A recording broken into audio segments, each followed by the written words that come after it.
Vous écoutez Radio Légumes et compagnie, le balado consacré à la culture et l'entretien des plantes comestibles.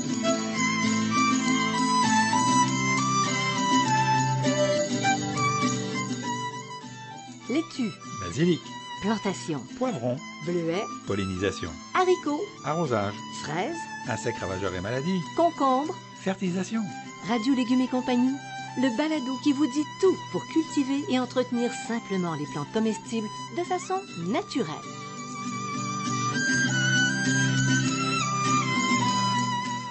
Cette émission vous est proposée par Actisol, producteur d'engrais naturels recommandé par les professionnels.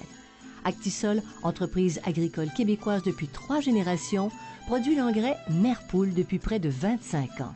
Soucieuse de la qualité de l'environnement, Actisol recycle et valorise chaque année des milliers de tonnes de fumier de poules pondeuses. Cette production locale et peu énergivore permet la fabrication de produits naturels faciles à utiliser pour les jardiniers. Profitez de la simplicité d'application des produits Actisol et demandez-les dans votre jardinerie.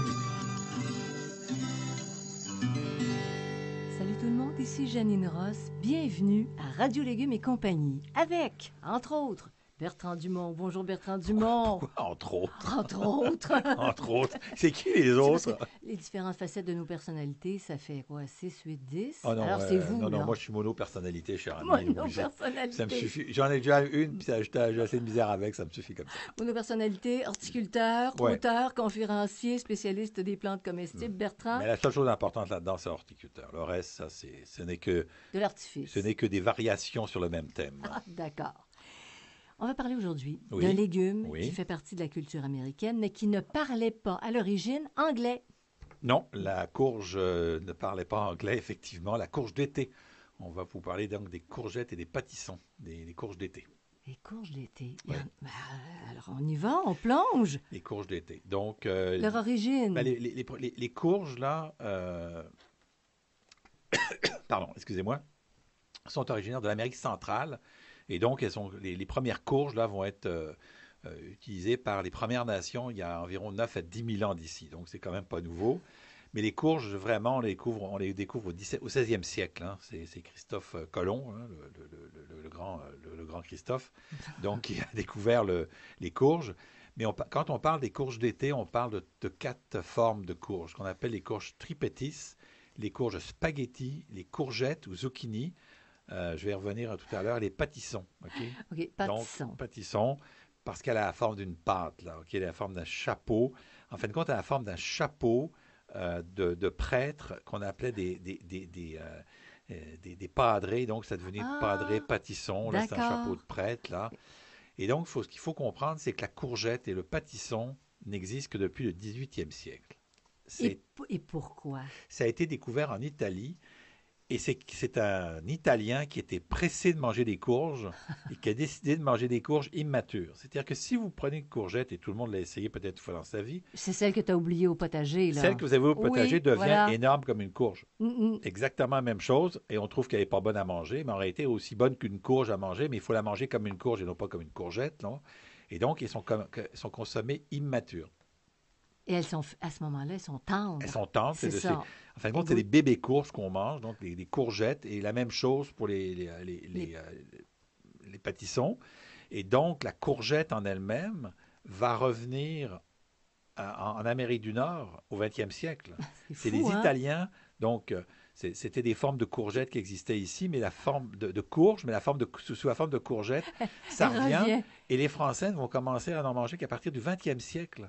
C'est vraiment fou. Alors, c'est l'effet boomerang. C'est l'effet boomerang. Elle passe de l'Amérique centrale, s'en va en Italie et nous revient en plein poups. Voilà. Donc, c'est effectivement cette fameuse courge d'été, cette fameuse courgette-là, est très récente dans l'histoire de l'humanité, bien sûr. Et cher M. Bertrand, Monsieur Bertrand, les bon Dieu. formes de courgettes défient l'imagination. Alors là, on est parti pour une liste. On est parti pour la liste. Donc, c'est un légume fruit. Hein? On mange le fruit. Mm-hmm. On peut aussi, dans les courgettes, manger la fleur aussi. Hein? Les Italiens mangent ça avec du fromage c'est dedans. bon. Donc, on a des courgettes vert foncé striées de blanc, vert pâle, on a même des jaunes. Alors maintenant, avant, il y avait beaucoup, c'était assez des longues en général, mais maintenant, il y en a des rondes, il y a même des semi-rondes. Semi-rondes. Et vous avez des On dit rondes oblongues. jaunes, des semi-rondes jaunes, donc on a tout ça. Dans le pâtisson, Donc, lui, il peut être jaune, orange, vert ou blanc. Et il peut aller, tenez-vous bien, de 5 cm de diamètre pour certaines variétés à 25 cm de diamètre. Ça fait un méchant chapeau, ça, c'est monsieur? presque un pied, 25 cm de diamètre. Ça fait un chapeau. Oui. Comme les mortiers quand tu es en université. Et plus ils sont petits, plus ils sont chers. Plus ils sont petits, plus ils sont chers. C'est comme dans la vie, plus ils sont petits, plus ils sont chers. Tiens donc. Et donc, les courges stripetti. Stripetti, donc, c'est son blanc cassé avec des rayures vertes et à la chair jaune pâle. Et les spaghettis, elles sont jaunes avec une chair se défaisant comme du spaghetti. Donc, on cuit ça et en le cuisant, ça prend la forme d'un spaghetti. C'est pour ça qu'on les appelle courges spaghetti. Ah, et c'est très bon. Avec justement une super sauce tomate à spaghetti. À spaghetti. Oh, que c'est bon. C'est bon. Fromage au-dessus, là. Oh, wow. Bertrand. Oui. C'est l'heure du test du goût. Test du goût. À l'aveugle. Alors, pas à l'aveugle. Ferme les yeux. Pas à l'aveugle, je ferme pas les yeux, parce que je ferme pas les yeux, je ne verrai pas mon écran C'est parce qu'il y a trop l'enregistrement. peur. Il y a trop peur qu'il se passe des choses. Oui, quand j'ai les yeux fermés, ici, on ne sait jamais ce qui va se passer. Donc, les courgettes, ça a un petit goût musqué. Et donc, plus les variétés sont foncées, plus elles ont ce petit goût musqué. Et plus elles sont claires, plus elles sont douces. Alors, vous savez, il y a des variétés très claires. Les variétés claires sont douces et les variétés plus vertes sont plus musquées. Les courges stripetti, ça a un goût de noisette, par exemple. Le pâtisson, c'est une saveur délicate, légèrement sucrée et avec un arôme d'artichaut. Ça sent un petit peu l'artichaut, ça goûte un petit peu l'artichaut. Et puis la spaghetti, ça n'a pas de saveur. Ça n'a pas de saveur, c'est pour ça qu'il faut mettre on une sauce. rehausse avec la sauce. Oui, absolument. Mais tout ça, tout ce que tu nous dis, côté goût, on peut manger les courgettes crues. Oui. Hein? Alors, crues, elles ont un goût particulier et cuites, même chose. Même chose, elles sont un petit peu différentes. Oui. Quand elles sont cuites, elles ont un peu moins d'amertume. L'amertume tombe quand elles sont cuites. Oui, mais elles sont très amères. Mais les mêmes évaluations de goût demeurent. Oui, c'est toujours un peu un petit goût musqué. Là. Il y a un petit côté musqué là-dedans. Et on serait porté à croire qu'il n'y a pas grand-chose là-dedans quand on regarde les courgettes. Pour les valeurs nutritives, il y a mais du c'est pas le phosphore, cas. du magnésium, du potassium, du fer, du manganèse, du cuivre, ainsi que des vitamines A, B1, B2, B6, B9 et C. Et c'est riche en antioxydants. Encore une fois. Encore une fois. Donc, c'est excellent. Et c'est pour ça qu'on dit qu'il faut manger des légumes, parce que c'est très riche en toutes sortes de choses, très variées, donc en phosphore, magnésium, potassium et tout ce que vous voudrez. Beaucoup de vitamines et riche en antioxydants, et toujours pour une récolte rapide et rapidement, ou entre le moment où on les récolte et on les mange. Plus on a de tous ces éléments. Plus on a tout ça. Ouais. Donc, faire son potager soi-même, c'est accéder à tous ces éléments nutritifs, cette valeur nutritive, alors que quand on les achète puis qu'il fait 2-3 jours qu'elles ont été cueillies, elles ont déjà commencé à perdre un certain nombre de ces éléments-là. Donc, on peut dire, oui, je cultive un potager, mais je cultive ma pharmacie. On peut dire ça aussi. Oui, on appelle ça les alicaments. Hein? Oui. Les alicaments, c'est un nouveau terme. Et à prêter à toutes les sauces. Oui. Super bon. Alors, valeur nutritive, c'est réglé. Maintenant, combien de temps ça prend à un plant à produire son fruit, sa courgette, de la transplantation à la maturité, il faut compter entre 40 et 48 jours pour les courgettes, dépendant des variétés. Pour les pâtissons, environ une 50aine de jours. Et pour les courges stripetti puis spaghetti, de 75 à 95 jours. Pardon. Si vous faites vos propres semis, il faut en rajouter de 7 à 10 jours de plus. Okay? On sème ça environ 7 à 10 jours de plus là, avant de les mettre de les planter. Donc, ça, c'est assez rapide. Bon, parfait. Alors maintenant, les besoins essentiels de la plante. Hein, de la courgette, du pâtisson, c'est quoi ces besoins? C'est une plante plutôt exigeante. Hein? Donc, c'est une plante gourmande et assoiffée qui demande le soleil. Donc, il faut lui donner une terre meuble et une terre riche. Il va falloir lui donner du compost, de l'engrais. Elle aime manger. C'est des plantes qui aiment manger. Donc, il va falloir leur donner suffisamment pour les supporter, pour les emmener. Et des courgettes bien nourries, bien arrosées, vont donner de bonnes quantités. Un plant va donner de bonnes quantités de courgettes. Là. Très productif. Alors, le fameux tas de compost dans lesquels on pourrait planter ça, c'est vrai. Oui, ça c'est vrai. Effectivement, ça fonctionne très bien.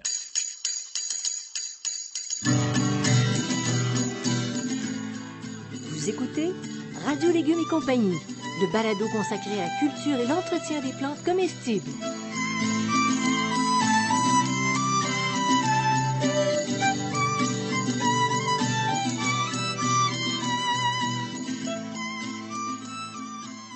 L'engrais Merpoule d'Actisol est facile à utiliser. Il est produit localement et bon pour l'environnement. Cet engrais 100% naturel est fait de fumier de poule pondeuse. La chaleur produite par celle-ci est récupérée grâce à un ingénieux système qui permet de recycler et de sécher le précieux fumier. L'engrais Merpoule 100% organique est un produit approuvé conforme pour l'agriculture biologique. Pour votre potager, exigez l'engrais Merpoule d'Actisol, une entreprise locale qui accompagne les jardiniers amateurs d'ici dans leur quête d'un environnement plus beau et surtout plus sain.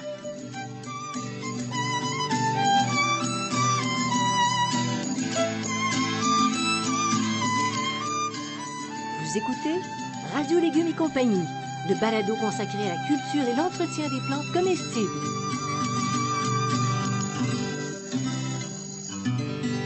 Bertrand, est-ce que tu suggères de les démarrer toi-même, les courgettes, c'est-à-dire commencer à l'intérieur? C'est certainement un des semis les plus faciles à faire à l'intérieur. OK? C'est assez facile. Et comme je l'ai dit tout à l'heure, c'est 7 à 10 jours avant de les sortir. Donc, on n'a pas à les conserver comme les tomates plusieurs semaines ou encore comme, je pense, aux oignons où est-ce qu'il faut les semer quasiment en janvier. Donc, il y a janvier, février, mars et une partie d'avril dans la maison. Alors que là, juste avant, vers la mi-avril, on peut commencer à les semer. Ce qu'on fait quand on utilise des pots de tourbe, environ de 10 cm de carré ou de diamètre, c'est pas important, et on dépose à l'intérieur 2 ou 3 graines. On les enfonce un petit peu, là, donc on met du terreau, on met ces graines-là. Et puis une fois que les plantes ont 10 cm de haut, on conserve seulement 2 plants, OK? Et les 2 plus vigoureux. Et après ça, on va aller les planter au jardin dans une terre réchauffée. Ou sans ça, vous pouvez acheter des plants aussi, ça se fait. Vous pouvez acheter vos plants ou démarrer. Mais je vous dirais que c'est très économique parce que les graines ne sont pas très chères en plus. Et donc, vous pouvez faire ça très facilement vous-même, là. La seule chose, c'est que quand vous faites dans les pots de tourbe, il faut que les pots de tourbe soient dans des plats qui sont étanches parce qu'il faut conserver l'eau pour que la tourbe reste humide. L'humidité constante quand tu le fais à l'intérieur. Ouais, puis pour vous dire, cette année, là, avec la température qu'on a eue, j'ai un peu de difficulté parce qu'on était un petit peu en retard, puis j'avais fait à la date habituelle, et il a fallu que je les garde un petit peu plus longtemps à l'intérieur, et c'était un petit peu plus compliqué. Donc, vraiment, pour les années normales, c'est parfait parce que c'est vraiment une semaine à 10 jours avant. Là. Puis explorons une troisième voie, le semi-direct. Peux-tu te permettre de le faire avec les courgettes? Oui, on peut le faire avec les courgettes, là, mais il faut attendre que le sol soit vraiment bien réchauffé. Il faut vraiment un sol à 18-20 degrés, là. Ça va se faire, mais il faut vraiment que le sol soit très réchauffé. Donc, on s'avance un petit peu, là, parce qu'il faut attendre que le sol ait 18 degrés pour commencer à semer, alors que là, en semant 10 jours plus tôt, dès que le sol est à 18 degrés, les plantes ont déjà 10 jours de plus. Là, on gagne un petit peu de temps. Tu gagnes, ça vaut la peine. Donc, maintenant, est-ce que il y a des conditions, comment je te dirais ça? Y a-t-il des préoccupations particulières, justement? Elles aiment la chaleur, tu disais tantôt, mais c'est le principal élément? Y a-t-il autre chose? D'abord, il faut savoir qu'on fait une seule plantation au printemps. Hein? On fait pas des ressemis, on plante une seule fois, ça donne toute la saison. Et aussi, il faut compter à peu près 40 cm d'espacement, 40, puis il y a certaines variétés un petit peu plus grosses, là, comme les courges spaghetti, vont être un petit peu plus larges, peut-être jusqu'à 1 mètre, là, donc on se laisse un peu de place. Quant à la culture, c'est une culture qui est plus ou moins facile, mais ça, on n'y peut rien, OK? C'est-à-dire qu'elle est plus ou moins facile selon la quantité de chaleur dont les plantes vont disposer. Et ça c'est pas nous autres qui... On n'a pas trop de contrôle. On n'a pas trop de contrôle. Non. Donc, ce que je veux dire par là, c'est plus ou moins facile. Il y a des années où on va avoir des zucchini parce qu'il fait une bonne température bien chaude, puis il y a des années où ça va être plus difficile d'avoir des courges d'été. Est-ce que tu pourrais mettre des toiles, par exemple, sur les côtés pour garder plus de chaleur, augmenter la température au sol? On peut effectivement mettre des toiles, mais il faut faire attention si on met des toiles parce que ce sont des légumes fruits. Donc, si on met des toiles et que les insectes pollinisateurs peuvent plus arriver, ben là, on n'aura pas de fruits. Mais je pensais un genre de petit muret. Tu mettrais des piquets, oui, on peut faire un petit muret mais en toile pour garder plus la chaleur. Oui, mais bon, ça ne veut pas dire qu'on n'aura pas de zucchini ou de courges d'été. On va avoir moins de zucchini. Et puis, il y a un truc, là, on va passer ça toujours sur Facebook. Les gens s'énervent parce que les 2-3 premières zucchini, notamment, pâtissons aussi, ça arrive, vont couler, ce qu'on appelle, vont disparaître. Ils avortent, c'est comme un avortement. C'est ça. Et c'est normal. La plante n'est pas encore assez forte, là, souvent, pour le faire. Donc, les 2-3 premiers fruits, là, les gens, ils ont pourri mes fruits. C'est pas grave, là, c'est juste les 2-3 premiers fruits. Si au bout du 10e fruit, ça a continué à pourrir, c'est qu'il y a beaucoup trop d'eau à l'intérieur du plant, là. Ça, c'est un problème. Mais en général, les 2-3 premiers fruits, là, courges, elles vont pourrir et c'est tout à fait normal. C'est un processus tout à fait normal. Ce sont les sacrifiés qui préparent la voie pour les autres. C'est ça. On va C'est que dire ça. la plante n'est pas prête à supporter les fruits, donc elle s'en débarrasse comme ça. Maintenant, les courges d'été Oui. sont sociables. Oui, elles sont sociables. Elles peuvent vivre avec... sociables ou elles se servent de gardiens. Oui, il faut quand même leur laisser un peu de place autour. Il ne faut pas les mettre trop proches, mais on peut utiliser effectivement l'aubergine. Le basilic vert limite la présence de blanc. Hein. Il va toujours avoir du blanc sur ces plantes-là. Mais là, il ne faut pas oublier de ressouligner ça parce que, oui, il y a du blanc là-dedans. Oui, on vit avec. On va en reparler un petit peu plus tard. OK. On peut aussi utiliser les cerises de terre, les choux, les melons, la menthe qui repousse les punaises de la courge et facilite la pollinisation. Quand elles sont en fleurs, bien sûr, la pastèque aussi. Puis on peut faire aussi des cultures intermédiaires de laitue puis de mesclun. Donc, moi, c'est ce que je fais, c'est que je plante mes zucchinis et entre mes zucchinis, je mets des laitues qui sont déjà parties. Et à ce moment-là, je vais pouvoir avoir récolter largement mes laitues avant que les zucchinis deviennent trop grosses et prennent toute la place. Et donc, je n'ai pas besoin d'avoir un espace dédié pour les laitues. Je vais utiliser cet espace-là, ou encore le mesclun aussi va très bien. Et tu parles de pastèque. Pastèque, c'est plus sucré.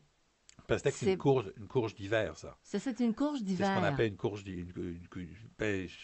c'est un peu différent, la pastèque. Je ne l'aborde pas ici parce qu'elle est un peu différente des autres. Là. Mais c'est une forme de courge, là. Mais c'est un peu une courge qu'on utilise en été, mais qui est un peu une courge d'hiver, là. Qui se cultive comme une courge d'hiver, en réalité. Là. OK. Pastèque, c'est pas comme un melon d'eau, là. Pastèque, c'est un melon d'eau. C'est un melon d'eau. Tiens donc. D'ailleurs, la pastèque, on la cultive plutôt comme le melon que comme la courge. C'est moi qui me trompe, là. La pastèque, là, parce qu'on parle de melon d'eau, effectivement. La pastèque, c'est plus... C'est apparenté au melon. On va le faire comme le melon. On va s'en souvenir. C'est moi qui me suis, je ne sais pas pourquoi je suis parti là-dessus, mais c'est comme le melon. C'est comme le melon, là. C'est la même chose que le melon. Melon d'eau, là, on le cultive pareil. Quand tu me lances une pastèque, je te lance jamais. La relâche. Je te lance jamais une pastèque, chérie, parce que je vais t'assommer avec une pastèque. Fait que, oublie ça. Maintenant, en pot, pour ceux qui veulent avoir leur potager proche sur la galerie. Courgette pâtisson. Oui, courgette pâtisson, ça se fait bien. Il faut quand même... Si on fait les courges tripeties et spaghettis, il va falloir laisser la place autour du pot. Hein, dans le pot, ils vont y aller, mais elles vont courir autour du pot, donc il faut laisser de la place autour du pot. Ça prend 40 litres de terreau par plante, donc c'est quand même important. Donc c'est un pot d'un minimum de profondeur de 30 cm avec un diamètre minimum de 45 à 50 cm. C'est quelque chose à installer. Oui. Bon, admettons quelque chose qui est plus facile. Oui. Mais pâtisson puis courge, ça va bien. C'est courgette, c'est assez facile. Ça se fait bien? Oui, OK. ça c'est bien. Alors, on en prend soin comment de nos belles petites bêtes? Bon, on leur donne de la chaleur. Donc, on les plante à des endroits très chauds et ensoleillés. On surveille les arrosages au moment où les fruits commencent à apparaître. Hein. On évite de surarroser puis on évite de laisser sécher trop longtemps. Donc, il faut tenir l'arrosage comme il faut. Et puis, on fait 3 à 4 apports d'engrais naturels, mais pas trop riches en azote au cours de la saison. Donc, des engrais pas trop riches en azote, engrais naturels au cours de la saison. C'est des plantes qui sont gourmandes, elles aiment manger, notamment en pot. Si vous ne faites pas d'apport en pot, là, vous n'aurez pas de zucchini. Tu n'as pas de résultat. Non, il n'y aura pas de résultat. Alors, pour contrer les ennemis, est-ce qu'on sort les barricades, la protection, un lance-flamme? Qu'est-ce qu'on fait? Alors, on a un gros problème, c'est la chrysamelle rayée du concombre qu'on voit beaucoup, là, mais tu n'es pas obligé de sortir le lance-flamme. Parce que s'il vous plaît. Si tu sors le lance-flamme, tes courgettes vont être cuites avant même d'avoir poussé. Fait que là, ça va être un problème, OK? Bon, ça ne marche pas. Parfait. Donc, puis on a aussi des pucerons des acariens. Donc, pour la chrysamelle rayée du concombre, la première chose, c'est la rotation des cultures. C'est très important de ne pas remettre des courgettes à la même place ou dans le même pot. Si tu as une plate-bande dans laquelle tu cultives tes plantes comestibles, bon, tu vas le déplacer tout simplement. Oui, c'est ça. Si tu le fais à l'extrémité de ta plate-bande, tu déplaces l'été d'après à l'autre bout. On peut faire ça. Je ne fais jamais mes chrysamelles rayées. Non, je ne fais pas mes chrysamelles rayées. Je ne fais jamais mes courgettes dans la même plate-bande que l'année aux 3 ans. J'essaye de la déplacer sur 3 ans, là, OK? Pour pas qu'ils reviennent à la même place à bout de 3 ans. Et ça évite la chrysamelle rayée. Ça évite pas, mais ça limite la chrysamelle rayée. Ça limite. Même quand on a un petit potager. Même quand on a un petit potager, c'est possible. On va faire ça. OK. On va aussi avoir une présence des insectes bénéfiques indigènes. Donc bénéfiques et idéfixes. Bénéfiques, idéfixes, c'est ça. Donc des insectes bénéfiques. En ayant de la biodiversité, on a ça. Les toiles flottantes au moment du semis ou de la plantation. Mais par la suite, dès que la plante commence à fleurir, on va l'arrêter parce que sans ça, on n'aura pas de pollinisation. Des pièges collants jaunes vont fonctionner aussi. Le ramassage à la main des adultes est possible parce que quand même, c'est des insectes qui sont assez gros, jaunes, ils sont très voyants. Alors, tu sors ton entomologiste de toi-même C'est et ça. tu fais ça. Puis on peut traiter aussi au Nîmes. Mais des photos de chrysamelles rayées du concombre, il y en a plein sur Internet. Là. Vous tapez, vous allez le voir. Les pucerons, ben, on va utiliser du savon insecticide, du Nîmes, du BTK ou de l'insecticide à base d'ail. Et puis les acariens, ben, on va utiliser une infusion à base de prêle, même si c'est considéré comme un fongicide, la prêle, ben, c'est aussi efficace contre les acariens. Okay? C'est un répulsif. Donc c'est un répulsif contre les acariens, OK. ça fonctionne.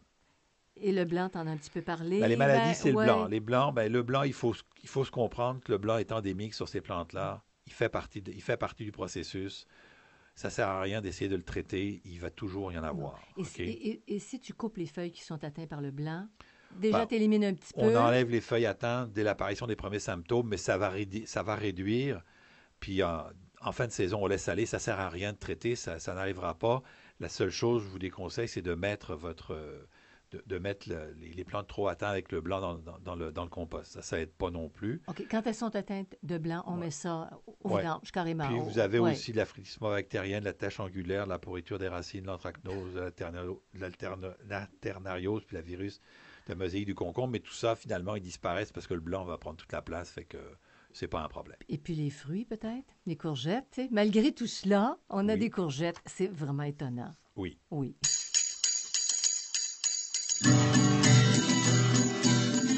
Vous écoutez Radio Légumes et compagnie, le balado consacré à la culture et l'entretien des plantes comestibles.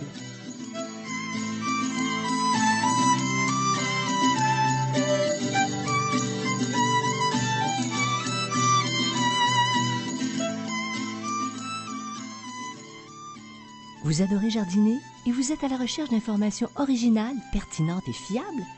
Dans une ambiance détendue et conviviale, Mélanie Grégoire et l'équipe de professionnels du site web M Jardiner vous proposent de nombreuses capsules d'informations sur les plantes, les techniques de jardinage et l'entretien facile du jardin. De plus, tous les samedis matins, Mélanie vous offre un Facebook Live et répond en direct à vos questions sur la page Facebook de M Jardiner. Pour du plaisir et des récoltes abondantes, Mélanie vous donne rendez-vous au mjardiner.com.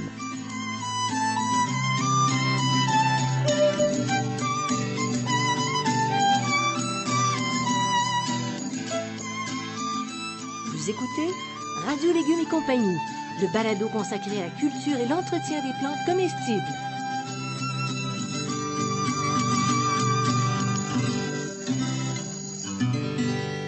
Dans le moment tant attendu, c'est les récoltes de Rien, vous courges pensez rien qu'à récolter, d'été. vous Moi, autres, juste là. ça. Juste ça, le seul truc qui C'est juste ça t'intéresse, qui nous c'est récolter. intéresse. Bon, les courgettes et pâtissons, la cueillette doit être journalière. Et tu as raison. Ça va à une vitesse faramineuse. Et donc, si vous aimez les courgettes pas trop grosses puis les pâtissons pas trop gros, là, d'un jour à l'autre, là, vous pouvez, je vous dirais, à peu près aux 2 jours. Journalière, s'il y a une journée où vous passez date, vous passez go, c'est pas trop grave, mais aux 2 jours, là, c'est fait. Là. Vous la regardez toute petite, vous dites « Ah, demain, elle va être bonne. » Vous n'avez pas le temps le lendemain, et après ça, vous arrivez petite. Elle est déjà trop grosse, je l'aime plus petite. Donc, il faut faire aller l'œil de lynx du maraîcher. Oui, le maraîcher. Donc, on regarde quand on a des courgettes, des pâtissons tous les jours. On les récolte à peu près quand ils ont 12 à 15 cm de long. Mais moins, si on le souhaite aussi, il peut être plus courte. Là, plus elles sont courtes, là, elles sont bonnes. Mais elles sont, mais on en a moins aussi parce qu'on a moins de volume. Il faut quand même que la courgette soit ferme. Hein. Quand on va la prendre, il faut qu'elle soit ferme. On peut la tâter pour qu'elle soit ferme. Et en général, on dit que plus elles sont étroites, plus elles sont savoureuses et moins elles sont fibreuses. C'est vrai. Donc, plus elles vont être épaisses, larges, et plus elles vont être fibreuses et moins elles vont être bonnes. Okay? Oui. Donc, il faut les laisser s'allonger, mais pas grossir. C'est ça, voilà. Donc, autrement, ça s'appelle des courgettes ballons. C'est ça. Et puis, il faut cueillir les fleurs quand elles sont pleinement ouvertes. Là, on peut les cueillir. Mais il faut comprendre que si vous cueillez vos fleurs de courgettes, ben si vous cueillez les fleurs femelles, parce qu'il y a des fleurs mâles et des fleurs femelles, si vous cueillez les fleurs femelles, vous n'aurez pas de fruits. Donc, attention. Faut le voir, hein, c'est ça. Et pour les identifier, les distinguer l'une de l'autre, là, c'est un cours. Oui, il y en a qui sont, celles qui sont sur un petit pédoncule plus long sont les mâles et les autres sont les femelles de mémoire. Il y a moyen de les repérer. Il y a moyen de les repérer. OK. Et puis, à quel moment de la journée? Est-ce qu'il y a un moment plus propice? À la fin de la journée. À la fin de la journée encore, toujours pour un peu de chaleur, là, et on les conserve une semaine au réfrigérateur. Une semaine au réfrigérateur et pour le long terme, conservation à long terme? Alors, avant la conservation à long terme, il faut savoir qu'on peut manger les courgettes crues. Oui. OK? Donc, les courgettes et les pâtissons peuvent se manger en salade ou en trempette. OK? Donc, surtout si plus elles sont petites, c'est quand elles commencent à devenir grosses, c'est un peu moins bonne. On peut les cuire à la vapeur, on peut les faire bouillir ou en purée notamment, on peut les réduire en purée, bouillie, Ouais. ou encore grillée. OK? Donc, c'est les Mm. trois méthodes. Et donc, pour la conservation, la congelée est très facile. Elle garde bien leur goût, c'est assez facile, là. Mais toujours sous vide. Toujours sous Ah oui, vide. autrement, on n'arrive pas au même résultat. Puis Oui. sans blanchiment sous vide, là, c'est vraiment le bon résultat. Oui. Euh, bon, quand on veut utiliser les fleurs, elles sont légèrement fourrées avec du fromage blanc. On épice ou pas, mais il faut toujours enlever les étamines ou le pistil, dépendant du type de fleur qu'on prend. Tu retires ça au Notamment milieu. les étamines, là, parce qu'il y a du pollen, puis le pollen peut être allergène pour certaines Ouais. personnes, donc on les enlève. Et ça te fait une assiette incroyable, Incroyable. quand tu présentes ça l'été. Je sais pas, j'en ai Super. jamais mangé. Ah, c'est bon. Il paraît que c'est bon, mais j'en ai Ah, jamais mangé. c'est C'est très drôle, bon. hein? J'ai toujours regardé ça. J'ai toujours regardé les Italiens manger ça, mais j'ai jamais mangé. Bon. Alors voilà, cher ami, qui met fin à ce balado. C'est tout pour aujourd'hui. Alors on vous invite à nous suivre. Vous allez sur radiolégumes.com, vous vous inscrivez à l'infolette, vous avez toutes les informations. N'hésitez surtout pas à écouter les autres balados. Merci à Actisol et au site internet mjardinier.com.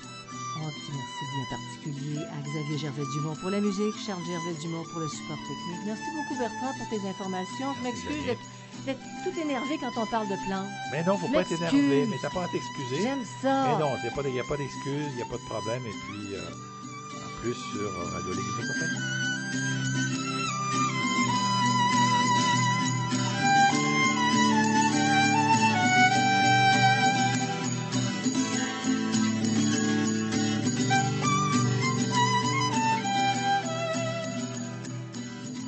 Vous écoutez Radio Légumes et compagnie, le balado consacré à la culture et l'entretien des plantes comestibles.